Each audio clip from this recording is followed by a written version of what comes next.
मुखं करोति वाचालं पंगुं लंघयते गिरिं यत्कृपात्तमहं वन्दे परमानन्दमाधवं।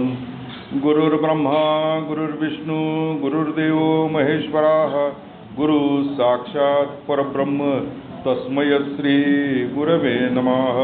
पुंडलीकवरदे हरिविठ्ठल श्री ज्ञानदेव तुकाराम श्री पंढरीनाथ महाराज की जय, श्री ज्ञानेश्वर महाराज की जय, श्री सद्गुरुनाथ महाराज की जय, सर्व संतन की जय। जय जय रघुवीर समर्थ।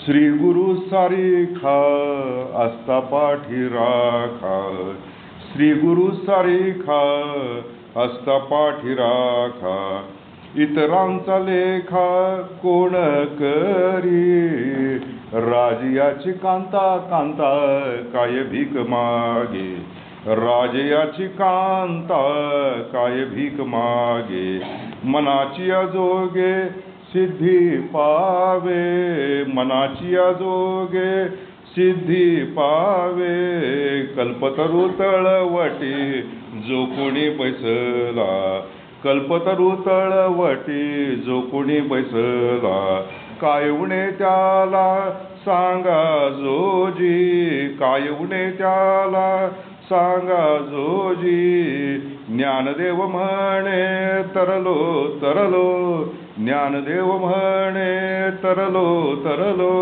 साच उद्धरलो गुरु कृपे, साच उद्धरलो गुरु कृपे, श्री गुरु सारिखा आस्था पाठी राखा, श्री गुरु सारिखा आस्था पाठी राखा, श्री गुरु सारिखा आस्था पाठी राखा।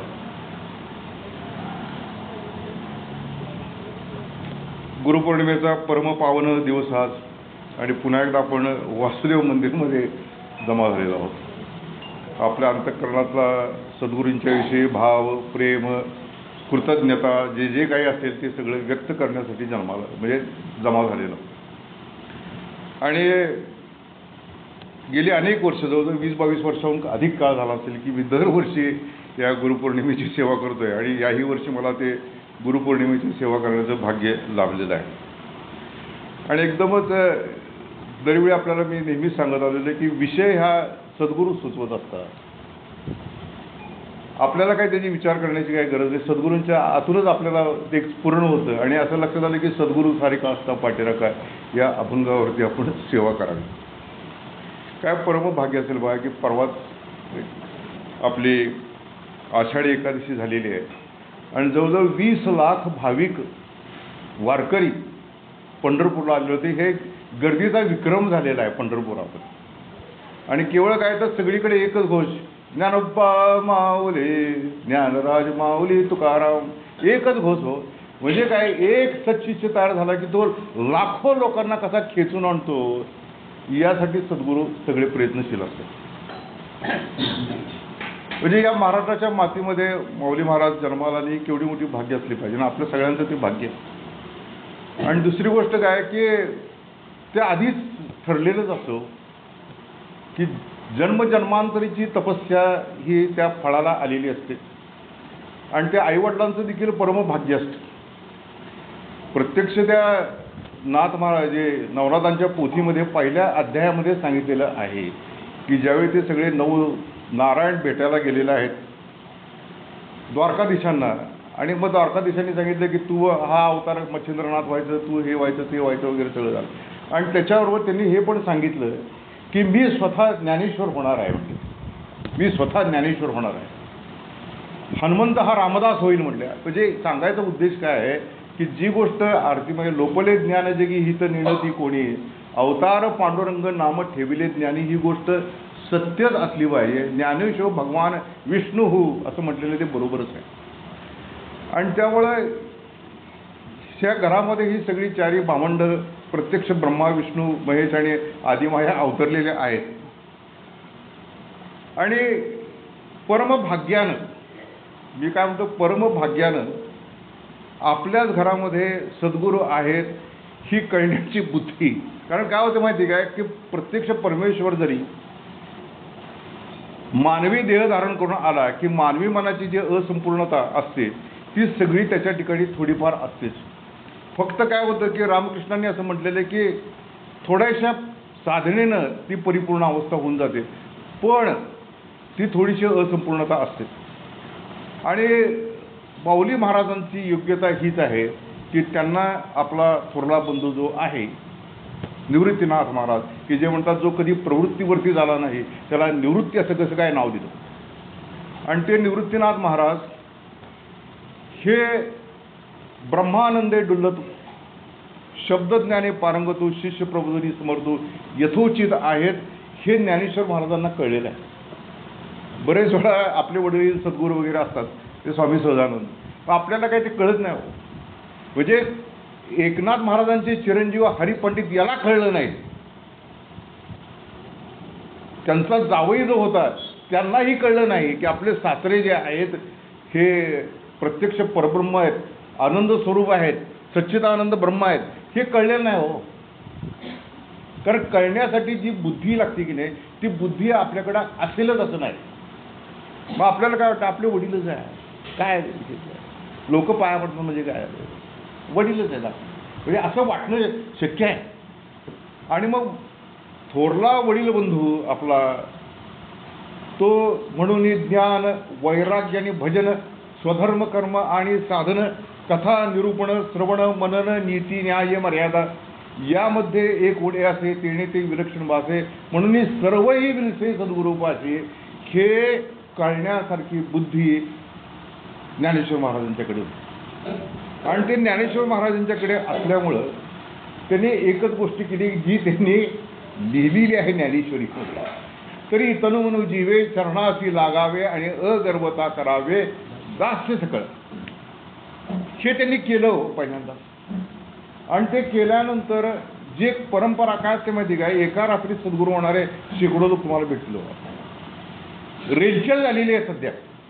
सद्गुरू त्याच्यानंतर शिष्य महाराज यांची रेलचेल असली सगळीकडे आहे भरलेली, आणि एका रात्रीत माणूस सद्गुरू होऊन जातो. आणि मग काहीतरी सांगायचं लोकांना तरी काय कळते ना, लोकांना आपलं डोकं म्हणजे हा नारळ कुठेतरी टेकवायचं असतं म्हणून डोकं जात असतं. कुणाचाही उद्देश फार थोड्या लोकांचा उद्देश असतो की ज्ञानप्राप्ती झाली पाहिजे, मोक्षाची प्राप्ती झाली पाहिजे, असा फार थोड्या लोकांचा उद्देश असतो. बाकी 90% 95% लोक हे संसाराची डागडुजी काय करता येईल काय हे बघण्यासाठी गेलेले असतात. हे काय ते सांगतात का, काय तोडगे हे सांगतात का, काय अंगारा दुपारी देतात का, काय गंडाबिंडा मानतात हे विचारण्यासाठी लोक गेलेले असतात. त्यामुळे काय की मोक्षाची जयास वाटे मोक्ष भावा तेणे सद्गुरू करावा, सद्गुरूनं मोक्ष पावावा हे कल्पांतीनं घडे. त्यामुळं काय की ज्याला अंतःकरणामध्ये मग अपेक्षित जे आपले तेही सांगतील पुसले जेणे अंतःकरण बोधले संकल्पा नाही आहे. अपेक्षा काय आहे, मला देव भेटला पाहिजे, मला मूर्ती भेटली पाहिजे नाही आहे, मला प्रतिमा भेटली पाहिजे नाही, मला देव भेटला पाहिजे. आणि तो देव तर त्याच्यासाठी सद्गुरूंच्याकडे गेल्यानंतर की मला शाश्वत समाधान कशामुळे मिळेल, तृप्ती समाधान आनंद कशामुळे प्राप्त होईल शाश्वत, ह्याच्यासाठी ते विचारायला गेलेले. आणि त्यामुळे अपेक्षित जे आपले की ज्ञानेश्वर महाराजांची भूमिका तयार होती, जो भूमिका तयार होती 99% माणसांची भूमिका तयार नसते. कारण काय त्यांनी स्वतः माऊली महाराजांनी म्हणलेलं आहे, आस्थेच्या महापुरी रिगताती कोटीवरी परी प्राप्तीच्या पहिले तरी विपायले रेगे, की कोट्यावधी माणसं परमार्थ करणारे निघतात पण प्राप्तीचा पहिलं तीर म्हणजे आत्मज्ञानाची अवस्था एखाद्यालाच प्राप्त होते, बाकीच्यांना ते काही कळतच नाही आहे. आणि त्यामुळं ज्ञानेश्वर महाराज ज्यावेळी चरणाला लागले असतील तर त्यांच्या पाठीवर ती परंपरा आहे हो, आदिनाथ सिद्ध आदिगुरु थोर तयासी नमस्कार भक्ती व्हावे, तयाची पासुनी शिवशक्ती बीज लाधले सहज मच्छंद्राचे, मच्छंद्राने दिले गोरक्षा लागून गोरक्षे गहिनी धन्य केला, गहिनीनाथ बोधक केला निवृत्ती.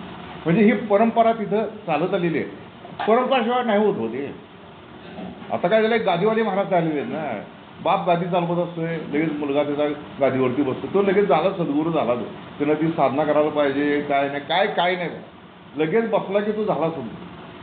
काय ठिकाणी तर असं सांगितलं गेलेलं आहे की माझ्या गादीमध्ये मी सगळी शक्ती ठेवलेली आहे, जो गादीवरती बसेल त्याला लगेच शक्ती आतमध्ये घुसणार नाही. तर तसे सद्गुरू होऊ शकत नाही हो. तिथं मेहनत आहे. जन्मोजन्मी आम्ही बहुपुण्य केला म्हणजे काय, जन्मोजन्मीची ती साधना आहे आणि त्यावेळी ते होतं. आणि म्हणून इथं ज्यावेळी माऊली महाराज चरणावरती लागलेले असतील तर त्यावेळी त्यांनी जो नाथ संप्रदायाचा जो काही उपदेश आहे, ओम तत्वम सोहम सहा, सोहम सहा हा उपदेश हो.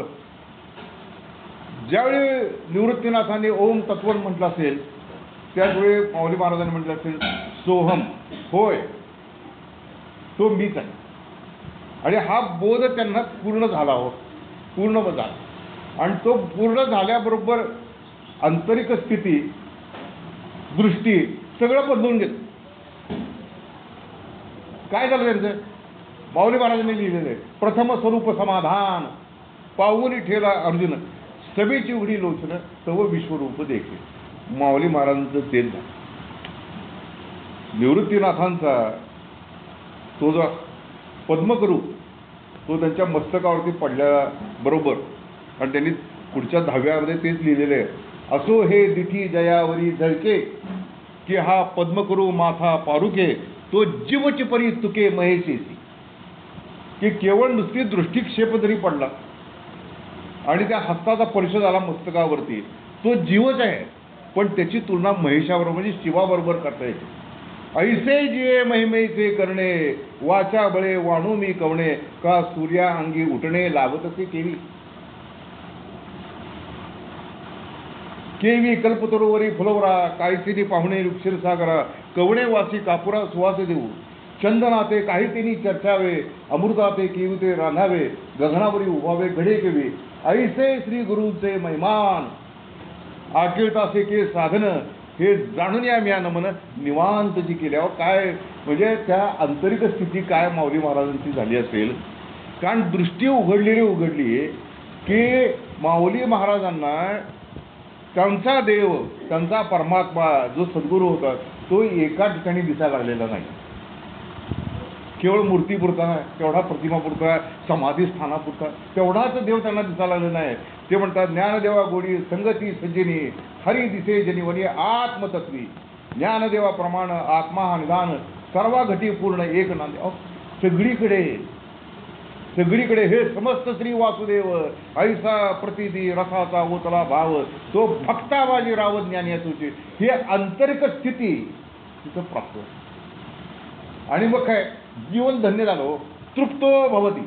नारदी भक्त सांगतो तृप्तो भवती. काय इच्छा न किंचित वांछित, कुठलीही इच्छा माणसाच्या मनामध्ये राहिली नाही आहे. आणि मग काय किंवा आत्मा रामभवती, की स्वतःच आत्मस्वरूप झाले. आणि मग जिकडे पाहे तिकडे हरी हो दिसतं, जिकडं बघेल तिकडे हरीशिवाय दुसरं काहीही दिसत नाही, अशी आंतरिक स्थिती झाली. आणि म्हणून ते सुरुवात करताना श्री गुरु सारखा असता पाठीराखा, की असा पाठीराखा जर असेल तर इतरांचा लेखा कोणतरी, की दुसऱ्यांचा घेऊन काय करायचं काय मला. गुरुलिंदले भक्ती, गुरुलिंदले मुक्ती, गुरुलिंदे सहज प्राप्ती, सहज परमेश्वर प्राप्ती. ते कानडी पदामध्ये म्हणलं की गुरूंच्यामुळेच भक्ती आहे, गुरूंच्यामुळेच मुक्ती आहे, गुरुवींच्यामुळे सहज प्राप्ती आहे. गुरुदेवर निन्न होतो अन्य देवर याको. गुरुदेवा तुमच्याशिवाय दुसरा देवाची काय गरज आहे का आम्हाला. म्हणजे ही गोष्ट तिथं ज्ञानेश्वर महाराजांच्या लक्षात आलेली. त्यामुळे काय श्री गुरु सारखा असता पाठीराखा, तर याचा अर्थ काय आहे की आता तू काय पण कर, मी तुझ्या पाठीमागे आहे, अशा प्रकारचा भाग नाही. काय असते माहिती काय की आपण जे सद्गुरूंच्याकडे जातो त्यावेळी आपली कर्म सगळी चांगलीच असतात असं नाही आहे. त्यामुळं कसेही कर्म करून गेलं तर चालत नाही हो, तिथं चालत नाही. कारण काय स्वामी स्वरूपानंदांनी म्हटलेलं आहे की आपण म्हणतो ना की माझ्याकडून चूक झाली देवा मला माफ कर वगैरे अमकं तमकं, तर तशी माफी वगैरे काय नसती बरं का, काही नसती माफी वगैरे काय नाही. आपल्या कर्माची फळं आपणच भोगावी असतात. स्वतः स्वरूपानंदांनी म्हटलेले की कर्मफळ हे जास्त त्यानं भोगायचं. सद्गुरू माफ वगैरे काय करत नाहीत, म्हणजे तू हा काहीतरी करून ठीक आहे तुला माफ करतो असं कधी होत नाही हो. म्हणून काय आहे की पाठीराखात त्यांचेच असतात जे अनन्य भावानी शरण गेलेलं. अन्य आश्रय नाम त्यागा हा इथे अनन्यता. त्यामुळे पाठीराखा म्हणजे काय, चला काही कर, हे कर, ते कर, आणि मी पाठीराखाचे कोण काय बोलते बघूया, हे मंत्र्यांची भाषा झाली हो. ही मंत्र्यांची भाषा झाली, ही गुंडांची भाषा झाली. तू काय पण कर, तसं नाही आहे इथं. म्हणजे काय, प्रत्यक्ष पाठीराखा म्हणजे काय, त्याला एक तर म्हणजे त्याच्यामध्ये अंतःकरणामध्ये प्रवेश करणं, आणि तो प्रवेश कसा असतो, तो नाममंत्राच्या साह्याने प्रवेश असतो. मुख्य म्हणजे काय की सद्गुरू हा देह नव्हे तो. इथे कुठे देहाचं वर्णन केलेलं आहे काय, किंवा इतके 6 फूट उंची होते, असे होते, असं वर्णनच नाही आहे. तर अखंड गुरुगीता बघितली, 174-75 श्लोक आहे, कुठंही देहाचं वर्णन केलेलं नाही. कुठलाही श्लोक घ्या, देहाचं वर्णन नाही.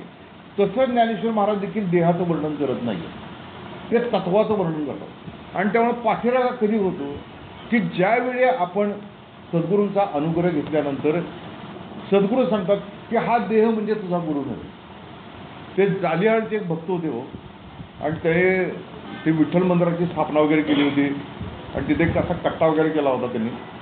आणि त्यांची अशी इच्छा होती की महाराज म्हणजे भाऊसाहेब महाराजांना उचलून तिथं बसवायचा, आणि मग बसा बसा. ते म्हटले मी नाही. मग ह्यांनी बलपूर्वक प्रयत्न करून बस, तर ते म्हटले सारखा बाजूला सारखा म्हटले, हा देह म्हणजे गुरु नव्हे, या प्रेताची पूजा करू नका म्हटले. भाऊसाहेब महाराज म्हटले या प्रेताची पूजा करू नका, तुम्हाला दिलेलं नाम आहे तेच ते गुरु आहे. म्हणून काय की नामामध्येच त्या सद्गुरूंचं वास्तव्य आहे हो. मागच्या वेळी पण सांगितलं होतं की गोंदवलेकर महाराज म्हणाले की गोंधळामध्ये पुष्कळ लोक येऊन गेले, पण ते माझा देह बघून गेले, माझा देह बघून गेले. मी देहात कधीच नव्हतो, मी नामात होतो. आणि त्यामुळं काय की जो नाम घेतो त्याची ते पाठी राहतात. गुरुदेव पुण्याला निघाले होते, आणि ते भाऊसाहेब महाराजांच्या पाया पडले आणि म्हणले की कृपा करून दृष्टी असू दे, असं पण लिहू, कृपा करून दृष्टी असू दे. तर त्यांनी एकच सांगितलं, कृपा करून दृष्टी ठेवा, म्हणजे कृपादृष्टी आहे. म्हणजे मी तुला जे नाम दिलेलं आहे त्या नामावरती तुझी दृष्टी, तुझं लक्ष राहू दे, म्हणजे कृपादृष्टी आहे. अंबुरा महाराज म्हणायचे, तू जर नेम करत असतील, काय तू जर नेम करत असतील तर तुझ्यावरती कृपा आहे असं समज, आणि तू नेम करत नसतील तर तुझ्यावर अवकृपा आहे असं समज.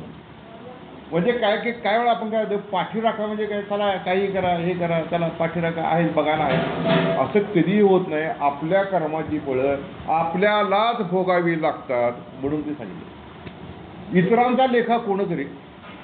काय असते की जे मोक्ष देणारे असतात की रे, ते सद्गुरू वेगळेच असतात, जे मुक्तीपर्यंत घेऊन जातात.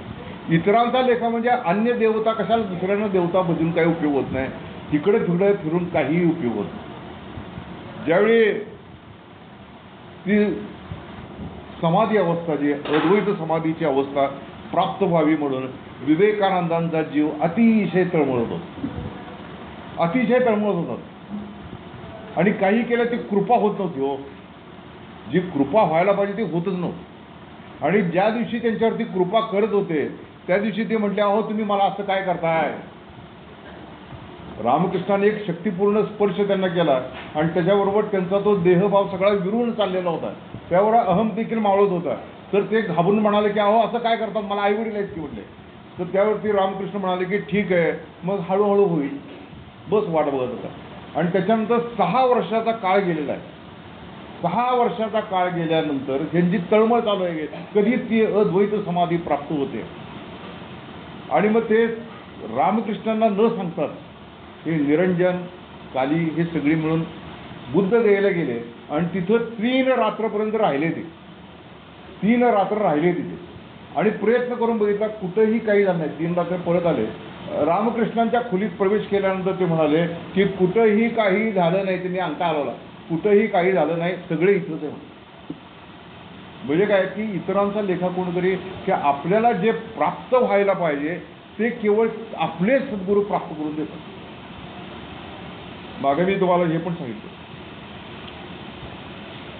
ते बिर्ला जे होते की नाही, बिर्ला, ते बाबाराव बेलसरेंना म्हणाले की मला तुमच्यासाठी काही द्यायचं आहे, म्हणजे काही करायचं आहे तुमच्यासाठी. तर त्याच्यावरती बाबाराव बेलसरे म्हणाले की तुम्ही जे काय देणार आहात, तुम्ही जे काय देणार ते मला नको आहे, आणि मला जे काय पाहिजे ते तुमच्याजवळ नाही आहे. तुम्ही देणार काय नाही, एखादी जमीन द्या, कुठं पैसे द्या, काहीतरी द्या, पण मला काय हवं आहे, मला मोक्ष हवा, मला मुक्ती हवी आहे, मला ते ज्ञानप्राप्ती हवी आहे, आत्मज्ञान हवं आहे, आणि ते तुम्ही मला देऊ शकणार नाही. म्हणून काय की तर म्हणतानाच ते म्हटलं की इतरांचा लेखा कोणतरी, की आपल्याला जी गोष्ट हवी आहे मुक्ती, ती केवळ सद्गुरूच देऊ शकतात. आणि त्यासाठी काय आहे, पूर्वीचे संचित पाहिजे, सद्गुरूंची भेट झाली, ये जन्मीची कमाई, की एक कमीत कमी 1.5-2 तपाची साधना पाहिजे. ती साधना झाल्यानंतर तिसरी ती पाहिजे गुरुकृपा, की तिसरी गोष्ट जी आहे ती गुरुकृपा असते. म्हणजे काय, 99% 99% आपली तयारी पाहिजे आहे. आपली तयारी झाल्यानंतर मग गुरुकृपा, तोपर्यंत नाही. बरेच वेळा काय असते, आपल्याला असं वाटतं की पायावरती डोकं ठेवलं, लगेच डोक्यावरती हात, झाली गुरुकृपा, निघाले करणार. हे असं नाही होत हो, नाही होत ते.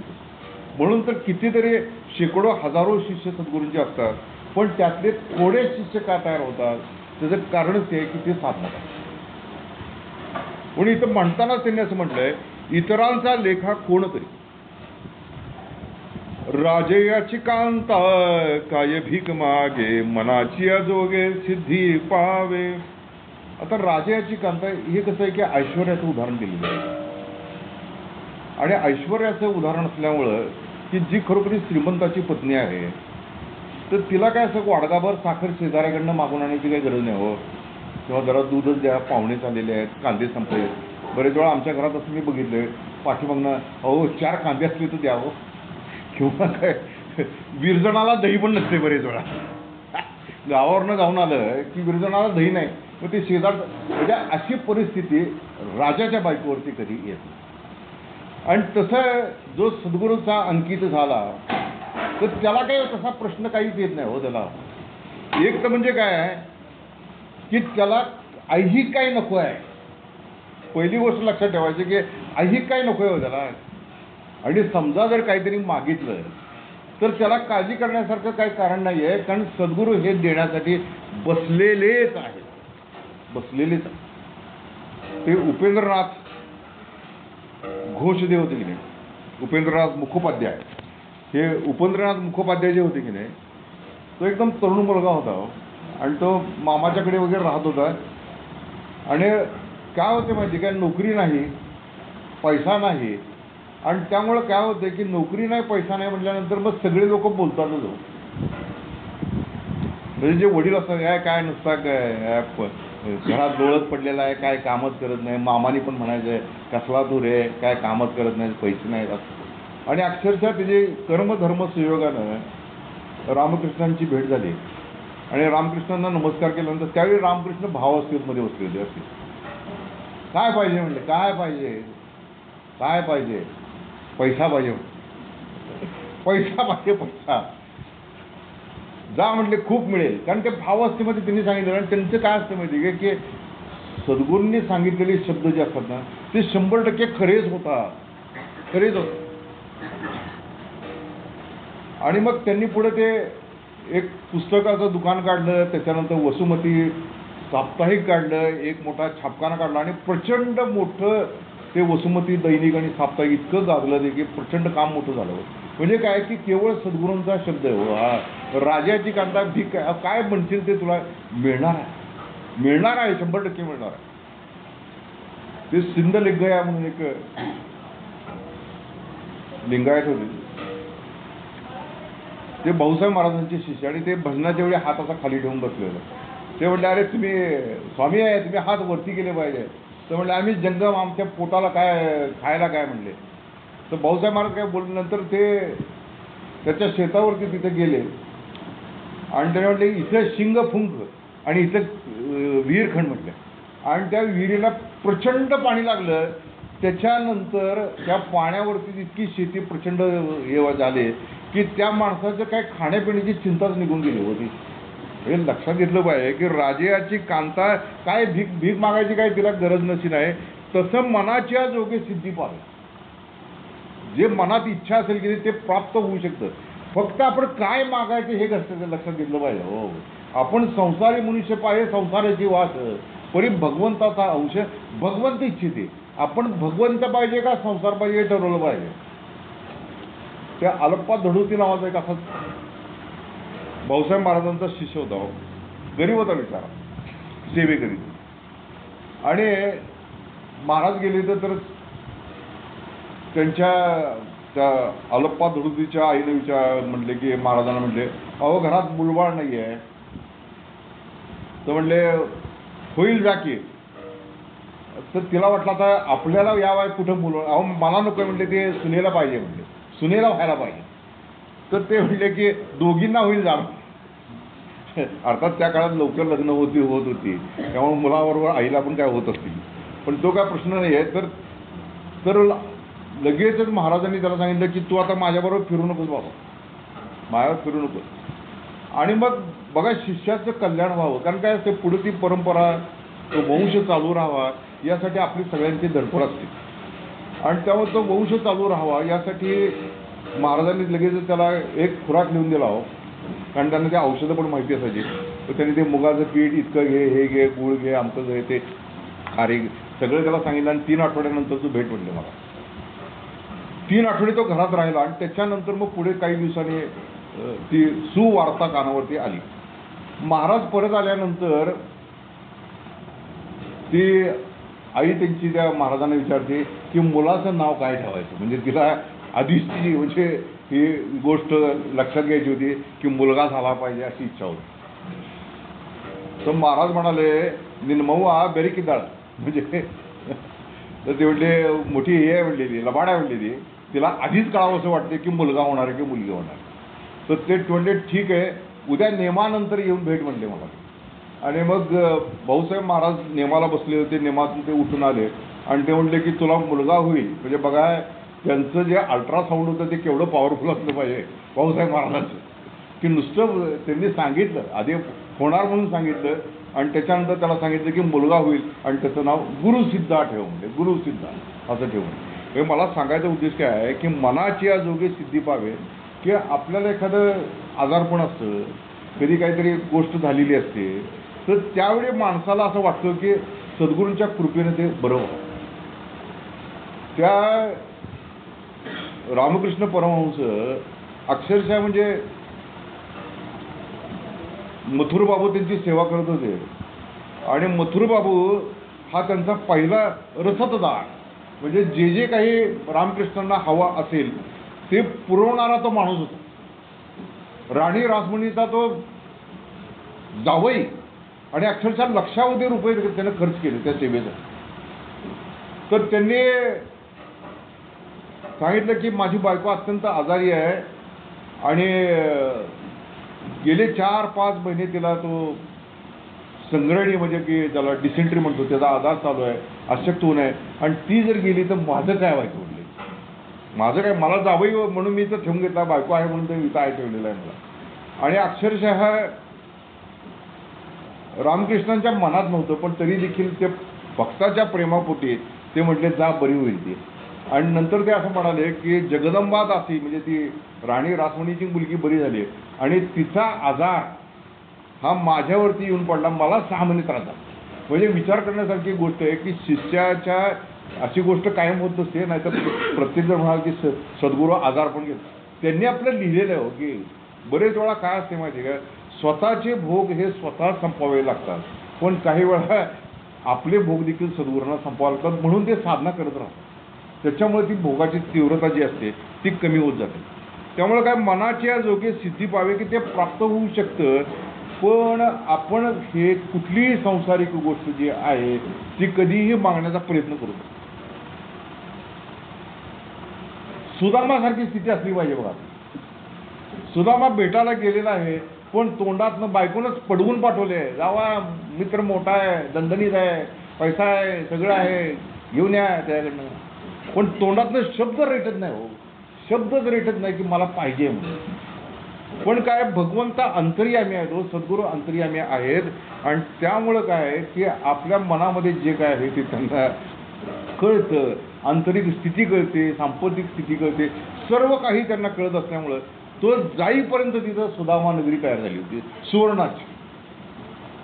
म्हणून न मागे त्याची होय रमा जाते, की काही मागू नका.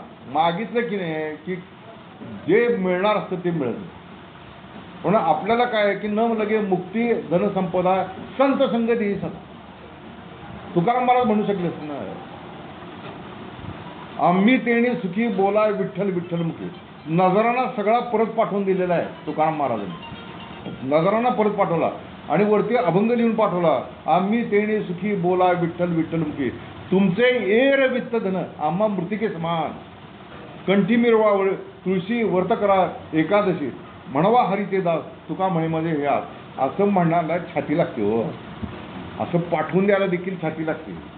आता म्हणजे काय, मंत्र्यांची ओळख काढायची, त्यांना मठामध्ये आश्रमामध्ये बोलवायचं, त्यांच्या हस्ते उद्घाटन करायचं आणि कुठं काहीतरी सिद्धिविनायक ट्रस्ट अमके ट्रस्ट त्याच्यातून काय मंत्र्याकडनं पैसा वगैरे मिळतोय काय, 20-25 लाख रुपये, हे बघण्यासाठी लोक बोलत होतो. कुणाची छाती अशी नाही आहे. प्रत्येकाने एक एक आपला स्वतःचं संस्थान उभं करून ठेवलेलं आहे. मंत्र्याला धरायचं आणि आपलं संस्थान उभं करणे, तसं नाही हो. नाव मात्र घे, तुका म्हणे आणि ज्ञानदेव म्हणे, नामा म्हणे, हे सांगत बसायचं लोकांना, पण स्वतः काय करायचं नाही, स्वतः काय करायचं नाही. आणि त्यामुळं काय आहे की अत्यंत निस्पृहता असली, काही अपेक्षा नाही, तर मग माणसाला जी गोष्ट अपेक्षित आहे कुठली मोक्षप्राप्ती ती प्राप्त होऊ शकते. कल्पतरू तळवटी जो कोणी बैसला, काय उणे त्याला सांगा जोची. समर्थ आमचे खरोखरीच श्रेष्ठ असलेले आहे समर्थ रामदास. चिंता मात्र नाही म्हणे कोण पुसे चिंता म्हणे, कामधेनूची दुबणी न रखते निकामास. म्हणजे जो निष्काम झालेला आहे, सद्गुरूच म्हणावे कल्पतरू तरी हा कल्पने ते विचारू, कल्पवृक्षाचा अंगीकारू कोण तरी. कारण काय, कल्पनेली जी गोष्ट जी असते तो कल्पतरू देतो असं म्हणतात. आणि त्यामुळं कल्पतरूच्या ठिकाणी बसल्यानंतर देखील, म्हणजे अजूनही आपल्याला तो वृक्ष कधी बघायला मिळालेला नाही आहे.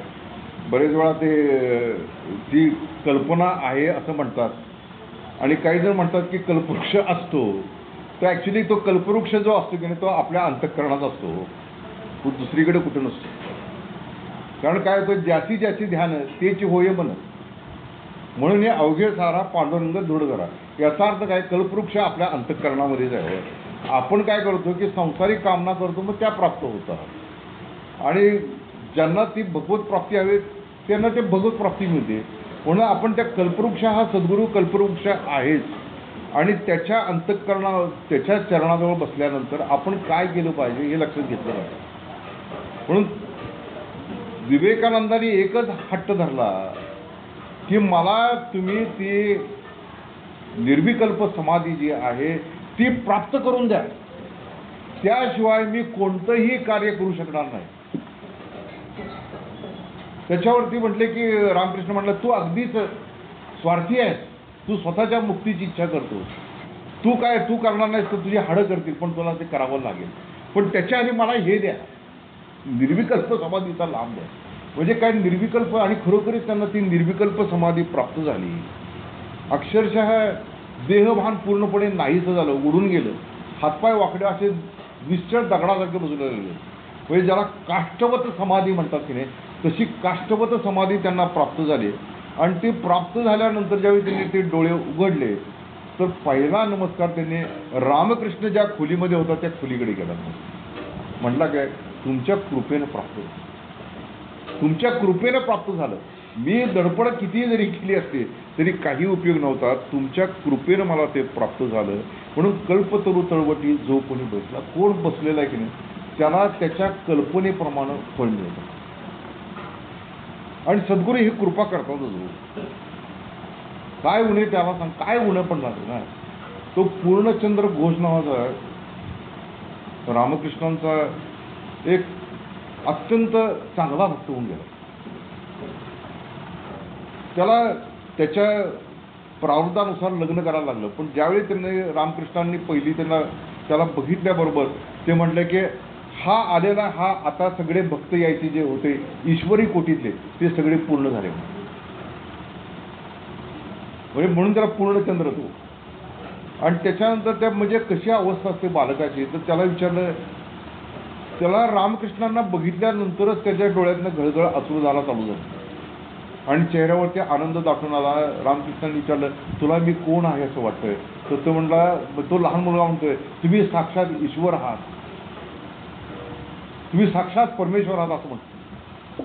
रामकृष्ण म्हणाले की हा तर लहान मुलगा आहे, पण ह्याला कसं कळलं असेल की मी ईश्वर आहे, पूर्ण परब्रह्म आहे, हे कसं काय कळलं असेल?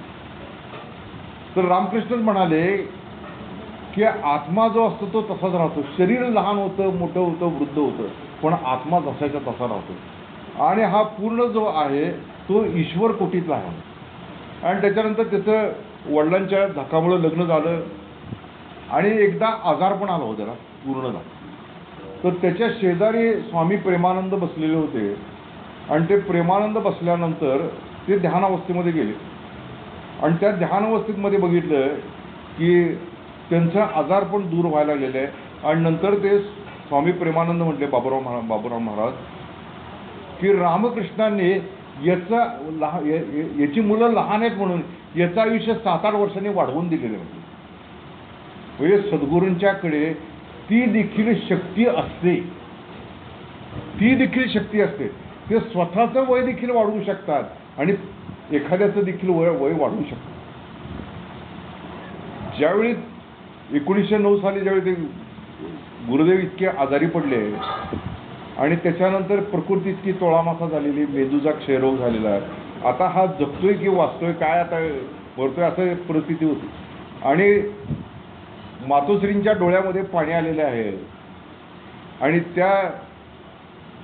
ज्यांना म्हणतात डोळ्यात पाणी का? भाऊसाहेब महाराज म्हणतात डोळ्यात पाणी का? तर म्हटले की ह्याची अवस्था अशी आहे बघा. म्हटले काय झालं? तर भाऊसाहेब महाराज म्हणाले की काही काळजी करू नका, याला 60 वर्षेपर्यंत काही होणार नाही म्हटले. आणि ज्यावेळी 60वं वर्ष पूर्ण लागलं त्यावेळी गुरुदेवांना प्रेमाचं भरतालं. ते म्हटले की भाऊसाहेब महाराजांनी शब्द करार केला, मला 60 वर्षाचं आयुष्य पूर्ण झालं माझं. म्हणजे लक्षात घेतलं पाहिजे हो. आणि भाऊसाहेब महाराजांना ज्यावेळी ती 60 वर्ष पूर्ण झाली होती आणि अक्षरशः आजारी इतके, आणि अंबुराव महाराज तिथं जाऊन प्रार्थना करतायत त्यांना डोळ्यातनं पाणी आणून की महाराज आत्ताच जाऊ नका, आत्ता कुठं भक्तीचं रोप लागलेलं आहे, ते भक्तीचं झाड मोठं होऊ दे, असं होऊ दे, तसं होऊ दे, सगळी प्रार्थना करतात डोळ्यावरनं. ते म्हणते ठीक आहे तू जा म्हणले. आणि पुढं 11 वर्षापर्यंत जवळजवळ महाराज राहिलेले आहेत. म्हणजे काय की भक्तीसाठी काय होईना की he can expand his life, for उपभोगासाठी नाही. ययाती तो उपभोग पाहिजेत म्हणून तो मुलाचं आयुष्य घेतोय, त्याच्यासाठी नव्हे. तिथं भक्ती वाढली पाहिजे, लोकांच्या अंतःकरणामध्ये भाव जागृत झाला पाहिजे, त्यांना देवाचं नामाचं प्रेम लागलं पाहिजे. याच्यासाठी ते आयुष्य वाढवू शकतात, कमी करू शकतात, सगळं काही करू शकतात. म्हणून कल्पतरू तळवटी जो कोणी पैसा काय होणे त्याला सांगा तुझी, त्याला काय अक्षरशः सद्गुरूंच्या कृपेमुळं अंतकाळी भगवंताचं स्मरण देखील होऊ शकतं. ते बापूसाहेब साठे नावाचे गृहस्थ ते एकदम श्रीमंत होते, एकदम श्रीमंत होते. आणि त्यांना की नाही सारखी एकच काळजी व्हायची की आपल्या माघारी आपली मुलं काय करतात, आपल्या संपत्तीचं कसं होणार, काय होणार, ह्याची सगळी काळजी हो. वय झालेलं होतं तरी देखील गोंदवलेकर महाराज त्यांना काशी यात्रेला घेऊन गेले. काशी यात्रेला घेऊन गेले. सगळीकडे विचार करत होते हा म्हातारा मनुष्य याला एवढं काय घेऊन गेले काशी यात्रेला. आणि मग तिथे पाण्याचा बदल हे ते सगळं होत होत त्यांना कॉलरा झाला. बापू साठेंना कॉलरा झाला, डिहायड्रेशन झालं, ते एकदम बेशुद्ध अवस्थेमध्ये गेले. आणि त्याच्यानंतर डॉक्टरांनी येऊन बघितलं तर ते म्हटले गेले ते बहुतेक. तर लोक म्हणले की अहो बापूसाहेब गेले की ते म्हटले मला सांगितल्याशिवाय कसे जातील, म्हणजे मला सांगितल्याशिवाय कसे जातील. आणि मग महाराज गेले आणि बापूसाहेब लगेच त्यांनी डोळे उघडले. काय नाम चालू आहे का म्हणले. हो हो नाम चालू आहे, आता जा म्हणले. आणि बापूसाहेब नाम घेत घेत गेले हो, नाम घेत घेत गेले. ते म्हटले एवढ्यासाठी, एवढ्या एका कारणासाठी मी बापूसाहेबांना घेऊन आलो होतो काशीला. हे जर तिथं असते तर आपल्या मुलांची आणि संपत्तीची चिंता करत करत गेल्या. म्हणजे काय की जे महाराज म्हणत होते की मी माझ्या भक्तांचा अंतकाळ साधतो, जिवंत असताना देखील साधतो म्हणजे जिवंत काळता सगळं त्यांचं नामाचं साधनेचं मी बघतो, पण अंतकाळ जी अपेक्षा आहे, अंतकालेचे मामेव स्मरण उक्ता कलेवरम, मरणी जया जे आठवे तो तेची गती ते पावे, म्हणून मातेची स्मरावे तुला, की माझं स्मरण करत करत तू जा. पण ते तसं स्मरण होत नाही. माणसाला कशाचं काय स्मरण होईल हे सांगता येत नाही. आणि बरेच वेळा ज्या गोष्टी अंतःकरणावरती भिंडलेल्या असतात की नाही त्या गोष्टींची हे होते. ते विनोबाजी आपल्या आजीला भेटायला गेलेले होते आणि भेटायला गेल्यानंतर तिला ते डोळ्यांना दिसतही नव्हतं, कानाने ऐकू येत नव्हतं. मग ते कानाजवळ जाऊन म्हटले, अगं मी विन्या आलोय, विन्या विनोबाजी, मला विन्या बस वगैरे. मग ते झालं सगळं. तर ते म्हटले की या आजीला डोळ्यांना दिसत नव्हतं आणि कानांना ऐकू येत नव्हतं, पण हीच आजी आपल्या 40 वर्षापूर्वीच्या दागिन्यांची गोष्ट मोठी रंगवून आणि खुलवून सांगायची होती, मोठी रंगवून आणि खुलवून सांगायची. आणि त्यामुळं ते म्हणाले की देव कृपा करो आणि अंतकाळी तिला दागिने न आठव. कारण काय होतं, शेवटी जर दागिने जर आठवले तर पुन्हा त्याच जन्माला जावं लागणार ना. म्हणून तर माऊली महाराज सांगितले की डोळे जे देखावे की कानी हान ऐकावे किंवा बोलावे जे वाचे ते आत बाहेर आघवे, मीची करून घालावे, मग सर्व काळी स्वभावे मीच आहे. अगा ऐसे केल्या न मरिजे देह गेली. ते असं जर करत राहतील देहाला मरण येईल पण तुला मरण येणार नाही. कारण काय, तुझं माझं स्मरण करता तू देह ठेवलेला आहे, त्यामुळे तू मला प्राप्त होशील. पुन्हा कुठली मनामध्ये इच्छा राहणार नाही, वासना राहणार नाही, कुठली गोष्ट राहणार. आणि म्हणून काय की कल्पतरू चळवटी जो कोणी बैसला काय उणे त्याला काहीही उणं राहत नाही. काय अंतःकरणामध्ये जी जी इच्छा निर्माण होईल ती प्राप्त होऊ शकते. अगदी रामकृष्णांनी देह ठेवायच्या आधी 5-6 दिवसापूर्वी 5-6 दिवसच राहिले होते आणि त्यांच्या तोंडाला चव नव्हती, बिलकुल चव नव्हती. बघा तुम्ही, आजारपण आलं की मी डॉक्टर असल्यामुळे लोक मला लगेचच सांगतात, साहेब तोंडाला चव गेलेली हो, काय सगळं कडू लागते बघा तोंडाला चव. आणि रामकृष्णांना देखील ती चव गेलेली होती, काही नाही. आणि सहज ते म्हणाले की अरे आवळा असतं तर बरं झालं असतं. विचार करा, सीझन नाही आहे. एकदा आपला हा ऑगस्ट सप्टेंबर वगैरे सीझन चालू झाला, आंबा नाही हो, आंबा वगैरे काही नाही. कुठनं आणायचा ना, रत्नागिरी कुठनं आणायचं, कुठनं आंबा नाही, सीझन नाही. तसा तो आवळ्याचा सीझन नव्हता हो. साधारण ते दिवाळीच्या सुमाराला ते आवळ्याचा सीझन वगैरे असतो, ते सीझन नाही आहे. तर त्यांचे जे शिष्य होते ना नागमाशे, हे एकदम तयारीचे शिष्य होते बघा. तर ते म्हटले की साक्षात परब्रह्म स्वरूप असलेले हे रामकृष्ण परमहंस आहेत. जो राम झाला, जो कृष्ण झाला, तो साक्षात रामकृष्ण असं म्हणणारे ते होते. तर ते त्यांच्या मुखातनं जर संकल्प आला असेल आवळा पाहिजे आहे, तर कुठून का होईना आवळा असलाच पाहिजे म्हणजे. आणि त्या महात्म्यानं म्हणजे नागमाशे अक्षरशः म्हणजे स्वामी विवेकानंद त्यांच्या पाया पडायचे, म्हणजे तो केवढे मोठे तयारीचे शिष्य असले पाहिजेत ना नागमाशे. तर त्यांनी कलकत्त्यामधल्या एक बागा आणि हे सगळे 3 दिवसपर्यंत तो माणूस पालथा घालत होता, तहान भूक विसरून. 3ऱ्या दिवशी त्यांना एका झाडाला आवळे मिळाले 3 दिवसाच्या अथक प्रयत्नानंतर. आणि ते आवळे घेऊन आले आणि ते ज्यावेळी रामकृष्णांच्या हातावरती ठेवले तर त्यावेळी रामकृष्ण अगदी त्या लहान मुलासारखे आनंद व्यक्त करायला लागले. म्हणले की अरे काय, म्हणले आवळे तू आणून दिलीस मला. म्हणजे काय की मनामध्ये संकल्प उठला की तसं होऊ शकतं. रामकृष्णाच्या बाबतीत नेहमी व्हायचं की मध्येच त्यांनी काली मातेला अशी प्रार्थना केलेली होती की आई मला शुष्क साधू करू नकोस, कोरडा साधू करू नकोस, मला ज्ञानाच्या गोष्टी बोलणार, मला रसात ठेव म्हणलं होतं. आणि रस आपल्याला माहितीच आहे हो, शब्द स्पर्श रूपरस गंध हे 5 रस आहेत. त्यामुळे ते रसातले साधू होते. अंतस्त्यागी बहिर्भोगी, आमचा स्वामी सदानंदांचा तो खास शब्द आहे, अंतरस्थागी बहिर्भोगी. बाहेर काय सगळे देहाचे भोग झाले, पण आतमध्ये अलिप्त निर्लिप्त अशा प्रकारची ती आंतरिक स्थिती होती. आणि त्यामुळे त्यांनी नुसतं म्हणायचं अवकाश की अरे जरा हिंग घातलेली कचोरी जरा आली तर बरं होईल. तर तेवढ्यात कोणतरी थोड्या वेळातच भक्त उपस्थित आहे बा, गरमागरम कचोरी हिंग वगैरे घातलेली घेऊन आलेला. म्हणजे याचा अर्थ काय आहे की असे काही जे संकल्प जे असतात की नाही, तर ते संकल्प सद्गुरू पूर्ण करू शकतात. आपले तर करू शकतात, पण त्यांचा स्वतःच्या मनात जरी संकल्प आला तरी देखील तो पूर्ण होऊ शकतो. गुरुदेव असं म्हणायचे, गुरुदेव नांदले, की एखादा माणूस जर निंबाळच्या दिशेनं एखाद्या मनामध्ये इच्छा ठेवून निघाला तर ती गोष्ट मला लगेच कळते. त्यानं इथपर्यंत येण्याची आवश्यकता देखील नाही असं म्हटलं. इथपर्यंत येण्याची आवश्यकता देखील नाही, त्याला मी ते लगेच देऊन पूर्ण केलेलं असतं.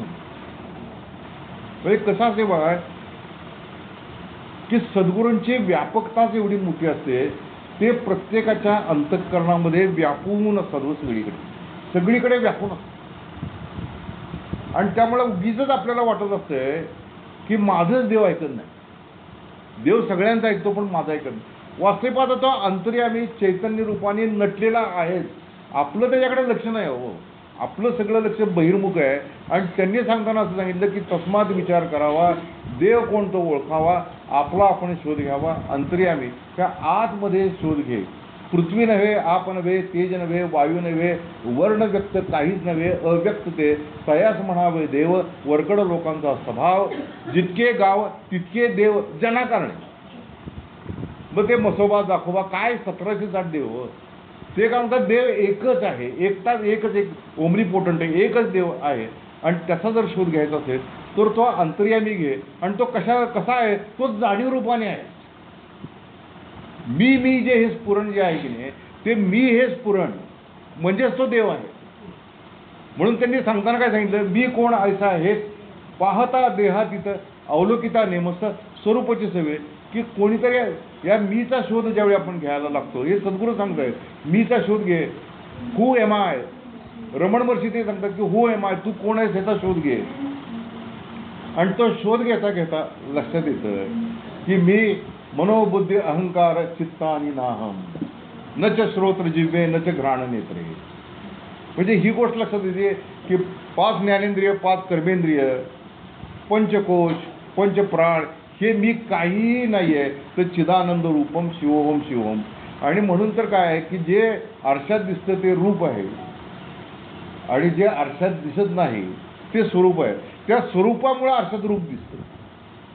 त्या स्वरूपामुळं, ते स्वरूप म्हणजे आत्मा जो आहे त्याच्यामुळे. म्हणून माझं जे खरं स्वरूप आहे ते आत्मस्वरूप आहे. म्हणून आपल्याला सांगताना सांगितलं की तू सच्चिदानंद स्वरूप आहे. ऐक शिष्या इतीचे वर्म, स्वय तूचे आहे श्री ब्रह्म, ये विषयी संदेह भ्रम धरूची नको. सोहम आत्मा स्वानंद घन, अजन्मा तूची जाण, हे साधूचे वचन सुद्धा करा. आणि त्यांनी ते सांगितलं, माऊली महाराजांना ते सांगितलं, तत्वम असे, ते तत्व तू आहे. आणि आपल्याला ते सांगितलेले की तत्व तू आहे. आणि त्यामुळं काय आहे की या देहाच्या साह्यानं शांतपणे बसून आईची बैसुनी करावे ते चित्त, आवडी अनंत आळवावा. की त्याचं स्मरण करत राहावं. स्मरण करता करता आपल्याला जाणवायला लागेल की आतमध्ये जे तत्व आहे ते तत्व मीच आहे. पण हे काही एका दिवसामध्ये 2 दिवसामध्ये होत नाही. हो, माऊली महाराजांनी सांगितलेलं आहे, काना वचनाची भेटी सरिसाची पै किरीटी, वस्तू होऊन या उठी ऐसा कवणू एकूज. म्हणजे कानावरती वचन पडलं तत्वम असे, आणि शिष्य सोहमभावाने तल्लीन झाला. ऐसा कवणू एकूज, एखादा असतो असा, एखादा. बाकी सगळ्यांना तपाच्या मापानं साधन हे करावं लागतं. तपाच्या मापानं साधन करायचं. या रामकृष्णांचं आपण उदाहरण बघतो तर ते म्हणाले की 12 वर्षापर्यंत माझ्या आयुष्यामध्ये ईश्वरी प्रेमाचं वादळ वाहत होते. वादळ वाहत आहे म्हणले ईश्वरी प्रेमाचं 12 वर्षापर्यंत. आणि मी नेहमी विचार करतो या वाक्याचा की मग आपल्या अंगावर वारं देखील का वाहत नाही. नामासी विन्मुख तो नर पापिया, की दिवसामधला कितीतरी वेळ नामासी विन्मुख होऊन म्हणण्यामध्ये जगत असतो. सकाळचा काहीतरी अर्धा पाऊण तास काहीतरी नामस्मरण काहीतरी मी केलं, हरिपाठ म्हटला की नंतर पुढं 23.5 तास माझी आणि देवाची नामाच्या साह्यानं कुठलीही प्रकारची भेट होतच नाही आहे. म्हणजे याचा विचार करायला पाहिजे की आपल्या जीवनामध्ये ते तुफानही सुटत नाही, वाराही सुटत नाही, काहीच होत नाही आहे. आणि ते म्हणतात 12 वर्षापर्यंत तुफान सुटलं होतं, वादळ वाहत. आणि ते म्हटले वादळ वाहिल्यानंतर हे झाड चिंचेचं आहे का पिंपळाचं हे कसं काय कळत नाही, तसं माझ्या अंतःकरणाची स्थिती झालेली होती. आणि ती कशी तर एखादा भिजलेला कपडा पिळावा तसं माझं अंतःकरण भगवंताच्या भेटीसाठी पिळवटून निघत होतं. हे लक्षात घेतलं पाहिजे. जी गोष्ट तुकाराम महाराज सांगतात की नाही, तुका म्हणे जीवना वेगळी मासोळी तैसा तुका तळमळी. तर जीवना वेगळी मासोळी तैसा तुका म्हणजे काय की पाण्याबाहेर काढलेला मासा जसा जीवाच्या आकंताने तडफडतो तशी भगवत भेटीसाठी तडफड चालू आहे अंतःकरणाची. त्यावेळी देव भेटतो. तोपर्यंत मूर्ती दर्शनच, तोपर्यंत प्रतिमा दर्शनच, तोपर्यंत समाधी दर्शनच. आणि किती वेळा जरी सांगितलं की देव सर्वत्र भरलेला आहे, तशा प्रकारची दृष्टी येणं शक्य नाही जोपर्यंत अंतःकरणातला भगवंत आपल्याला भेटत. आणि त्यामुळं काय की गुरुपौर्णिमेचा दिवसच असा महत्त्वाचा असतो की सद्गुरूंनी सांगितलेलं नसतंय गुरुपौर्णिमा साजरी करा. कारण काय गुरुपौर्णिमेच्या दिवशी देखील सद्गुरू हे शिष्यभावातच असतात. कारण ते त्यांच्या गुरूंचं पूजन करतात. प्रत्येक गुरु हा शिष्यभावातच असतो. आणि ते करण्याच्या पाठीमागं उद्देश हाच आहे की परत पुढच्या गुरुपौर्णिमेला आल्यानंतर माझी किती प्रगती झाली, किती प्रमाणात मला भगवंताच्याकडे जाता आलं, याच्यासाठी मोजमापनाचा दिवस आहे. केवळ तिथं काहीतरी काय पूजा करायची, त्यांना पेढे द्यायचे, बर्फी द्यायची, आमचं करायचं, पायावरती डोकं ठेवायचं, पाकिट दिलं, हे दिलं, ते दिलं, हे सांगण्यासाठी झालं हो. त्यांना अपेक्षा काहीच नाही. स्वामी माधवनाथ काय म्हणायचे, 2 हस्त आणि 1 मस्तक हे सद्गुरूंना पुरेच आहे. बाकी काही नको आहे त्यांना. तुमच्याकडे येताना काय असं काय आणलंय, काय घेतलंय, काय अपेक्षाच नाही हो. एका गुरुपौर्णिमेला वामनराव गुळवणी महाराजांच्याकडे एक सद्गृहस्थ आले. ते त्यांचे चांगले अगदी जवळचे शिष्य होते. ते म्हणले की सगळ्यांचं होऊ दे, नंतर आपण जायचं, सगळ्यांचं होऊ दे आपण. तर त्यांनी काय झालं होतं, त्यांनी एक ब्लँकेट आणलं होतं, अप्रतिम ब्लँकेट आणलं. आणि दुकानदारांना सांगतात याच्यासारखं ब्लँकेटच नाही, एवढं चांगलं ब्लँकेट आहे. आणि मग ते सगळे गेले आणि मग यांनी पाया वगैरे पडले, नमस्कार सगळं फार. आणि म्हणले महाराज मी तुमच्यासाठी हे ब्लँकेट आणलं. तर पहिल्यांदा गुळवणी महाराज म्हणले वा वा छान, आणि हसले ते पहिल्यांदा. म्हटले छान आहे ब्लँकेट, पण माझ्याकडे की नाही असलंच एक ब्लँकेट आहे, असलंच आहे म्हणले. कंपनी तीच, डिझाईन तेच, सगळं काही तेच. तर त्यांनी लगेच कपाटातनं उघडून ते ब्लँकेट काढलं आणि ते म्हटले तुमचं हे घ्या, म्हटलं ठेवतो माझ्याकडे, आणि माझ्याकडून हा प्रसाद म्हणजे तुम्हाला घ्या. म्हणजे याचा अर्थ काय आहे की त्यांनी स्वीकारलं, ते स्वीकारलं नाही असं नाही, स्वीकारलं, पण घेतलं आणि घेतलं पण नाही हो. घेतलं आणि घेतलं पण नाही, कारण अपेक्षा काय नाही हो. आणि लिटरली तुम्हाला सांगतो, गुळवणी महाराजांच्याकडे एवढी चांदी वगैरे सगळी आलेली होती, सगळी इतक्या वर्षामध्ये आलेली, सहस्रचंद्र दर्शन झालेलं त्यांचं. तर सगळीच्या सगळी चांदी ते आठवून त्या आपल्या वाडीला सगळी दिली. ते सगळे ते चांदीचे दरवाजे, पत्रे वगैरे सगळं काही गुळवणी महाराजांनी भरपूर प्रमाणात सगळं वाटून मोकळे झाले होते. काही ठेवून घेत नाहीत आपल्याकडे. वर्षातून एकदा काय काय जे काय ना असं कपाट मोकळं करायचं आणि ते सगळं साधकांना वाटून टाकत असतं, काहीही ठेवून घ्यायचं नाही. हे गोंदवलेकर महाराजांनी देखील, म्हणजे आप्पासाहेब बडगावकर होते की नाही, त्यांचं विलक्षण प्रेम होतं गोंदवलेकर महाराजांच्यावरती. आणि महाराज त्यांनी बघितलं होतं की महाराज सगळं आले की पहिल्यांदा देऊनच टाकतात, स्वतःजवळ काय ठेवून घेत नाही. म्हणून त्यांना एक अत्यंत सुंदर रेशमी कपनी एकाने दिली होती, सुंदर होती कपनी. तर त्यांनी म्हटली ही महाराजांना असू दे म्हणून त्यांनी त्या उशीच्या खोळामध्ये लपवून ठेवली होती. आणि मग सगळं देऊन झालं. तेवढ्यात एक ग्रस्त आले आणि ते म्हणले की नमस्कार केले. ते म्हणल्या सगळे इथं संपलं काय देऊन? हो म्हणले संपलं की सगळं. बडगावकर बडगावकर म्हटले सगळं संपलं की. तर महाराज फक्त असले म्हणले त्या उशीच्या खोळामध्ये काय असलं तर तेवढं बघा म्हणले. काहीही बोलले नाही बरं का ते आप्पासाहेबांनी ते काढलं, पायावरती डोकं ठेवलं आणि त्यांच्या हातात दिलं. आणि लगेचच त्यांनी ती रेशमी कपनी त्या ग्रस्ताला दिली. म्हटले यांच्या अंगावरती कपनी अतिशय शोभून दिसते. म्हणजे याचा अर्थ काय आहे, काही नको आहे हो. आपल्याला उगीच वाटतं की त्यांना हे पाहिजे, त्यांना ते पाहिजे. आता काय झालं, सद्गुरूंचे मठ असतात, आश्रम असतात, भक्त निवास त्यांना बांधायचं असतं, त्यांचे नवीन नवीन प्रोजेक्ट सुरू असतात सद्गुरू म्हणणारे लोकांचे, आणि मग सारखे आव्हानं करत बसायचे, पैसे द्या, पैसे द्या, पैसे द्या, पैसे. आणि मग लोकांना वाटतं की आपल्याकडे आहे नंबर 2 चा पैसा देऊन मोकळं व्हावं. मग नंबर 2 नंबर 1 काय असतील ते सगळे लोक पैसे देत बसतात. त्यांचं व्यवस्थित चालत असते. दर 3 महिन्याला चांगलीपैकी गाडी बदलायची, AC कार वगैरे घ्यायची. सद्गुरूंचा देह सुरक्षित राहिला पाहिजे, त्यामुळे ते सगळीकडे इकडे तिकडे जात त्यांची सोय ते सगळे करून घेतात. हो, त्यामुळे काय की आपण बघितलं पाहिजे की खरोखरीच हा काय अपेक्षा करतो आहे. त्या त्रिपुरासुरी मंदिरातली मी गोष्ट सांगितलेली आहे की त्रिपुरासुरीच्या मंदिरामध्ये भाऊसाहेब उंदीकर महाराजांचं ते प्रवचन वगैरे सगळं झालं, आणि जमखंडीच्या राजेसाहेबांनी तिथं एक चांदीच्या तांबणभर चांदीचे सगळे ते तांबणभर दागिने, 1 रुपयाचे असे चांदीचे दागिने घेऊन त्यांच्या हातात दिले. तर महाराज म्हटले थांबा, आणि त्यांनी आपल्या खिशातला 1 चांदीचा रुपया काढला आणि तो त्याच्यामध्ये टाकला, आणि हे प्रसाद म्हणून घ्या म्हणून सांगितलं. अहो, ही जी निस्पृहता असते की नाही, ती तुम्हाला कुठेही बघायलाच मिळणार नाही. नेवर. आमची प्रतिज्ञा अशी, काही न मागावी शिष्याची, आमच्या मागे जगदीशाची भजत जावे, आपण अवचित मरून जावे, मग भजन कोणे करावे, या कारणे भजनास लावावे बहुत लोक. ही प्रतिज्ञा आहे. ती प्रतिज्ञा असल्यामुळे काही अपेक्षा करत नाही. ज्ञानदेव म्हणे तरलो साच उद्धरलो गुरु, की तरलो ही गोष्ट कधी येते की त्याला आतमध्ये ती लक्षात आलं पाहिजे. हो, बांधली आहे तर गाठोडी, जो कोणी विचारे सोटी, विचार पाहता गाठोडी आढळे ना. आत्मनिवेदना उपरी निखळ वस्तू निरंतरी, आपण आत्माचे अंतरी हा बोध आला, त्या ब्रह्मबोधे ब्रह्मची झाला, संसार खेदत उडाला, संसार खेचा उडला. आता देहो प्रारब्धी टाकला सावकाश, आता होणार ते होय नका, जाणार ते जाय नका, तुटली मनाची आशंका जन्म मृत्यूची, संसारी पुंडाय चकले, देवभक्ता ऐक्य झाले, मुख्य देवास ओळखले, सत्संगे करून ये. अहो, इथं प्रत्यक्ष देवाला त्यांनी जाणलं ज्ञानेश्वर महाराजांनी. त्यांना लक्षात आलं की देह मन बुद्धी पलीकडचं आहे, चेतन तत्व, आत्मतत्व बीज आहे, हे त्यांना लक्षात आलं. आणि ते लक्षात आल्याबरोबर त्यांना हेही लक्षात आलं की आता मी तरुण गेलेलो आहे. बीज भाजुनी केली लाहे, आम्हा जन्म मरण नाही, आता आकाराचा कैसा ठाव, देहेची झाला देव, साखरेचा नव्हे ऊस, आम्हा कैसा गर्भ.